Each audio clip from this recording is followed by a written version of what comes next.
ମୁଁ ଜଗନ୍ନାଥ, ମୁଁ ଜଗତର ନାଥ, ମୋ ସ୍ରଷ୍ଟା, ମୋ ସୃଷ୍ଟି, ମୁଁ ହିଁ ବିଲୟ। ମୁଁ ହିଁ ଧାରଣ କରିଥିଲି ମୀନ ରୂପ। ମୁଁ କଚ୍ଛପ, ବରାହ, ନରସିଂହ, ବାମନ, ପରଶୁରାମ, ରାମ, ବଳରାମ ଏବଂ ବୁଦ୍ଧ। ମୁଁ ହିଁ ସୃଷ୍ଟି କରିଥିଲି କୁରୁକ୍ଷେତ୍ରରେ ମହାଭାରତ। ମୁଁ କେବଳ ମୁଁ, ଆଉ ମୁଁ ହିଁ ଆସୁଛି କଳ୍କି ରୂପରେ।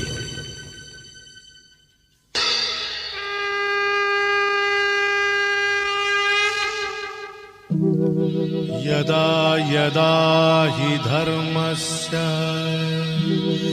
ग्लानिर्भवति